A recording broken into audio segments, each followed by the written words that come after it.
आज Doubtnut app download करें। Doubtnut पर अपने सभी गणित, रसायन विज्ञान, भौतिक विज्ञान और जीव विज्ञान के डाउट्स का करो सफाया। बस प्रश्न की फोटो खींचो, एक ही प्रश्न को क्रॉप करो और तुरंत वीडियो सोल्यूशन पाओ। अभी डाउनलोड करें। हेलो दोस्तों, क्वेश्चन दे रखा है कि 10⁻² किलोग्राम द्रव्यमान वाले एक कण पर 5×10⁻8 कूलाम का आवेश है। ठीक है दोस्तों, तो कण के वैद्युत क्षेत्र E और चुंबकीय क्षेत्र B की उपस्थिति में 10⁵ मीटर प्रति सेकेंड का एक आरंभिक क्षैतिज वेग दे रखा है। ठीक है दोस्तों, तो हमें बताना है कण को क्षैतिज दिशा में चलाते रहने के लिए आवश्यक है कि जो A नंबर दे रखा है वो क्या दे रखा है कि सदिश B वेग की दिशा के लंबवत और E जो है सदिश दोस्तों वह क्या है, वेग की दिशा के अनुदिश हो। ठीक है, देखिए जो ऑप्शन दे रखा है दोस्तों, ऑप्शन को एक एक करके हम समझते हैं। इसमें बताना है, इसमें दो ऑप्शन सही हो रहे हैं। ठीक है, इससे ऑप्शन नंबर ए की बात करें ए और सी सही है, ऑप्शन नंबर बी की बात करें सी और डी सही है, ऑप्शन नंबर सी की बात करें तो बी और सी दोनों सही है, ऑप्शन नंबर डी में हम क्या देख रहे हैं दोस्तों कि बी और डी दो सही है। तो देखते हैं कौन सा ऑप्शन इसमें सही हो रहा है। तो इसके लिए हम क्या करते हैं दोस्तों, सबसे पहले से थोड़ी सी डायग्राम बना लेते हैं इस कहानी के लिए कि जो एक कण है दोस्तों जिसका द्रव्यमान कितना दे रखा है, इसकी कोई जरूरत नहीं लेकिन फिर भी हम लिख लेते हैं दोस्तों 10⁻² किलोग्राम है और कण का आवेश धनात्मक आवेश दे रखा है, कितना दे रखा है 5×10⁻8 कूलाम दे रखा है। ठीक है दोस्तों, अब हम बात करते हैं विद्युत क्षेत्र और चुंबकीय क्षेत्र। ठीक है, विद्युत क्षेत्र E है और चुंबकीय क्षेत्र B है। ठीक है, इनकी उपस्थिति में 10⁻5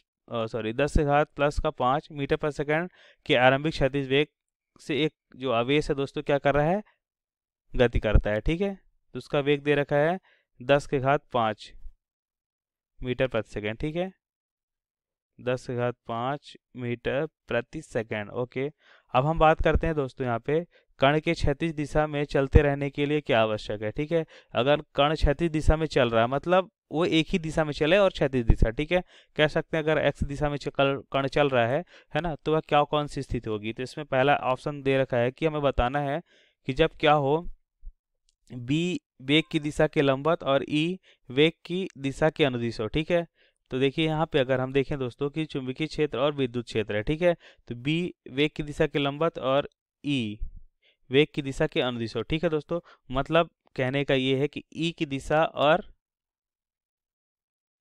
वेग की दिशा क्या हो दोस्तों, दोनों एक ही दिशा है। मतलब यहाँ पे अगर E है यहाँ पे B है। ठीक है, और यहाँ पे हम क्या देख रहे हैं, वेग भी इसी मतलब एक आवेश जो हम Q आवेश ले रहे हैं इसी दिशा में गति कर रहा है। ठीक है, तो हम जानते हैं दोस्तों कि चुंबक के कारण जब आवेश चुंबकीय क्षेत्र में गति कर रहा होता है उस पर चुंबकीय बल लगता है, और जब आवेश क्या होता है विद्युत क्षेत्र में गति कर रहा होता है तो क्या लगता है दोस्तों, विद्युत बल लगता है। ठीक है, तो यहाँ पे हम क्या देखेंगे, यहाँ पे देखेंगे दोस्तों कि जो विद्युत बल होता है, ठीक है, विद्युत बल होता है वह क्या होता है दोस्तों, वह होता है Q × E। ठीक है, जो क्या लगता है अगर धनात्मक आवेश है तो विद्युत क्षेत्र की दिशा में लगेगा।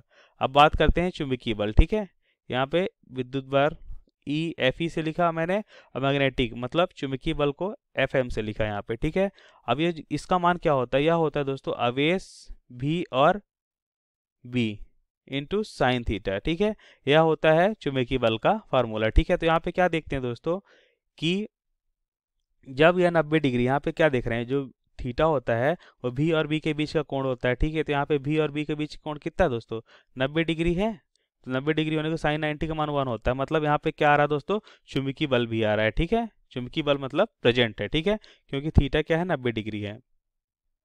अच्छा, तो यहाँ पे हम क्या देख रहे हैं दोस्तों कि चुंबकीय बल की दिशा देख लेते हैं। चुंबकीय बल की दिशा क्या है, अब इसमें हम क्या करेंगे कि जो दाएं हाथ के अंगूठे का नियम से अगर हम देखें, ठीक है, या दाएं हाथ के हथेली के नियम से देखते हैं। ठीक है दोस्तों, दाएं हाथ के हथेली का नियम होता है या फ्लेमिंग का नियम होता है। ठीक है दोस्तों, तो फ्लेमिंग के नियम से हम देखते हैं कि यदि अंगूठे को हम क्या करते हैं दोस्तों, वेग जो हमारा आवेश है उस आवेग के वेग की दिशा में रखें, और चुंबकीय क्षेत्र जो है दोस्तों उसमें हम क्या करते हैं, चारों उंगलियों को रखते हैं। ठीक है, तो हम क्या देखते हैं कि हथेली जो है दोस्तों वह सामने की ओर, हथेली जो हमें दिखाई दे रहा है सामने की ओर, इसका मतलब सामने की ओर लंबवत बल लगेगा Fm। ठीक है, तो हमें तो यह चाहिए था कि क्या हो दोस्तों, यहाँ पे कण को क्षैतिज दिशा में चलाना है। ठीक है, तो यहाँ तो क्षैतिज चल रहा है लेकिन यहाँ पे लंबवत लग गया दोस्तों, तो कण इधर भी गति करने लगेगा। इसका मतलब ये ऑप्शन तो गलत हो जाएगा। ठीक है, क्योंकि क्षैतिज दिशा में नहीं चलेगा सिर्फ ये, है ना। तो अब बात करते हैं बी नंबर की, तो बी और ई दोनों परस्पर लंबवत और वेग, देखिए सॉरी बी ऑप्शन जो है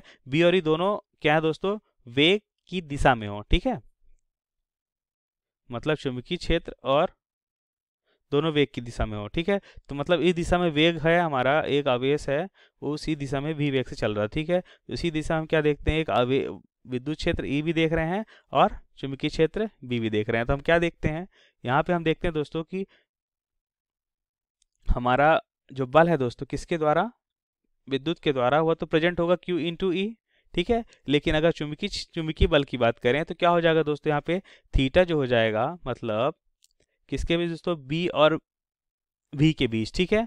मतलब वेग और b के बीच कोण कितना दिख रहा है, 0 डिग्री दिख रहा है, मतलब दोनों एक ही दिशा में 0 डिग्री कोण है और साइन 0 का मान 0 होता है, मतलब मैग्नेटिक बल तो है ही नहीं यहाँ पे, ठीक है। तो इसका मतलब सिर्फ एक ही दिशा में, क्षैतिज दिशा में जा रहा है इस स्थिति में, तो ये तो सही हो गया, ठीक है। हम यही चाहते थे क्षैतिज दिशा में जाए। अब बात करते हैं ऑप्शन नंबर सी की, ठीक है। तो यहाँ पे देख रहे हैं दोस्तों सी ऑप्शन में क्या दे रखा है कि बी और सी दोनों परस्पर लंबवत हैं और वेग दिशा के लंबवत हो, ठीक है। तो यहाँ पे हम देखते हैं कि बी की दिशा हो गई हमारी ये, ठीक है, और ये हो जाएगी हमारी किसकी दिशा दोस्तों, ये हो जाएगी, मानते हैं भी है, ठीक है दोस्तों, और ये क्या हो गया हमारा विद्युत क्षेत्र हो जाएगा, ठीक है। और यहाँ पे हम ले लेते हैं चुंबकीय क्षेत्र। अब तीनों एक साथ परस्पर क्या है, लंबवत है, ऐसा क्वेश्चन में दे रखा है, ठीक है। तो यहाँ पे हम देखते हैं कि जो प्लस क्यू आवेश था हमारा भी वेग से गति कर रहा था, ठीक है। अब यहाँ पे क्या होता है कि इस विद्युत क्षेत्र के कारण इस पे एक बल लगेगा ऊपर की ओर, ठीक है, जो हो जाएगा हमारा कितना Q इंटू ई, ठीक है दोस्तों। इसके साथ ही हम क्या देखते हैं कि यदि हम क्या करें, यहाँ पे देखते हैं दोस्तों कि वेग और चुंबकीय क्षेत्र के बीच 90 डिग्री कोण है, ठीक है। तो यहाँ पे जो चुंबकीय बल आ जाएगा वो कितना हो जाएगा दोस्तों, हो जाएगा Q इंटू भी इंटू बी, ठीक है। और साइन 90 मतलब 1, मतलब चुंबकीय बल हो जाएगा हमारा Q इंटू भी इंटू बी, ठीक है दोस्तों।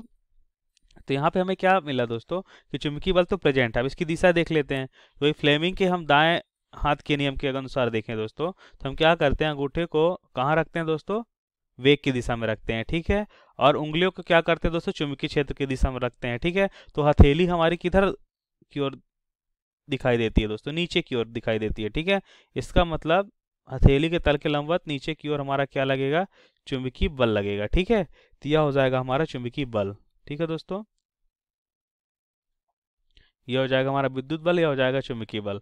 तो यहाँ पे क्या दिख रहा है दोस्तों, यहाँ पे जो बल दिख रहा है दोस्तों हमें, है ना, अगर हम ऐसा देखें कि जो QE बल है दोस्तों, है ना, मतलब विद्युत बल है, और चुंबकीय बल मतलब FM, मतलब हम कह सकते हैं कि QVB यदि आपस में बराबर हैं, ठीक है, तो क्या हो जाता है दोस्तों, यहाँ पे इनका नेट बल जो होता है ना, नेट बल, ठीक है, नेट बल क्या हो जाएगा, शून्य हो जाएगा, क्योंकि दोनों समान परिमाण के विपरीत दिशा में हो गए, ठीक है। तो भी वेग जो है हमारा आवेश का वो क्या हो जाएगा, एक समान बना रहेगा, इस कारण से क्या हो जाएंगे, ये आगे की ओर ही गति करता रहेगा, ठीक है, मतलब इसका पाथ चेंज नहीं होगा, ठीक है। तो ये ऑप्शन भी हमारा क्या हो जाएगा, सही हो जाएगा, ठीक है दोस्तों। अब हम बात करते हैं डी ऑप्शन की। तो डी ऑप्शन में क्या है दोस्तों, भी वेग की दिशा के अनुदिश और ई वेग की दिशा के लंबवत है, ठीक है दोस्तों। तो डी ऑप्शन देखते हैं दोस्तों, इसमें लिखा हुआ है कि बी दिशा जो है दोस्तों वेग की दिशा के अनुदिश और ई जो है वेग की दिशा के लंबवत है, ठीक है। तो यहाँ पे हम देखेंगे दोस्तों, यह हो जाएगा वेग की दिशा में क्या है दोस्तों, चुंबकीय क्षेत्र है, मतलब जो आवेश है, आवेश का वेग अगर इस दिशा में है तो चुंबकीय क्षेत्र भी इसी दिशा में है, ठीक है। लेकिन क्या दे रखा है कि जो विद्युत क्षेत्र है वो क्या है, इस आवेश के लंबवत है, ठीक है।